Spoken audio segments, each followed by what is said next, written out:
It was a perfect day. The sun was shining, there wasn't a cloud in the sky, and I just made it out of the car dealership with enough time to catch a beautiful summer sunset.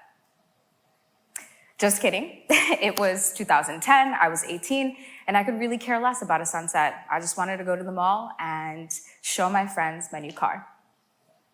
So I'm on my way, and I just bought the car, so you can imagine how surprised I was to see the engine light come on.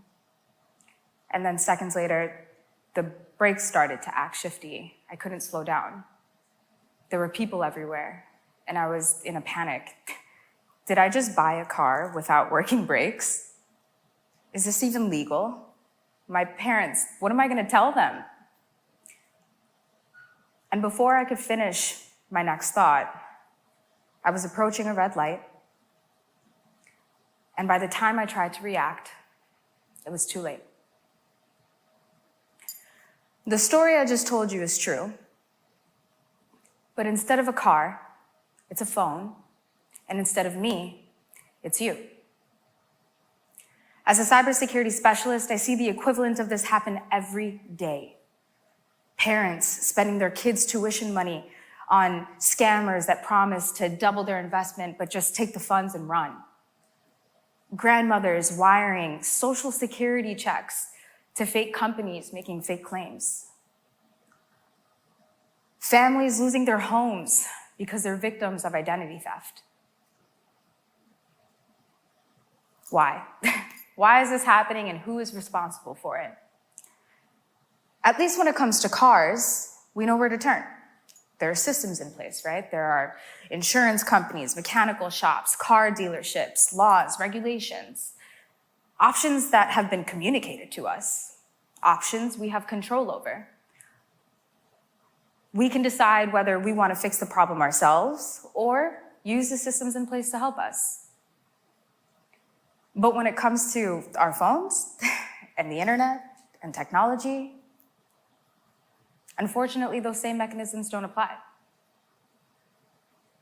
How is it that every single one of you in this room knows how to wear a seatbelt, but doesn't know how to install multi-factor authentication or a virtual private network on their devices?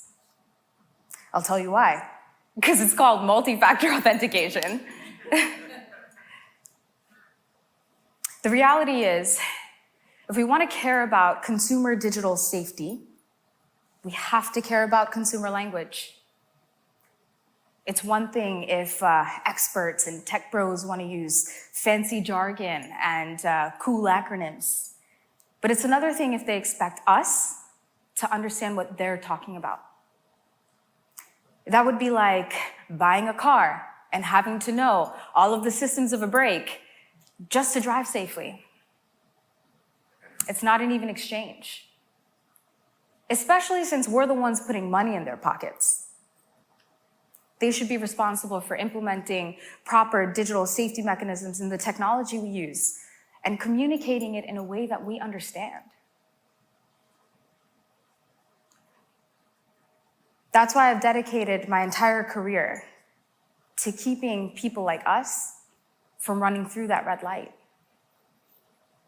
Which means I teach tech companies and people in the cybersecurity industry to meet you where you are and to speak to you in a language that you understand. George Bernard Shaw once said, the single biggest problem in communication is the illusion that it's taken place. Far too often, good communication is confused with sounding smart. People believe good communication has to do with big words and fancy jargon, but it doesn't. Good communication is simple. Good communication is clear. If you leave here today with nothing else, I want you to remember one thing. If you don't understand cybersecurity, it is not your fault. You are entitled to ask questions. You are entitled to understand the risk involved with the technology you use every day. But most importantly, you are entitled to simple language. Thank you.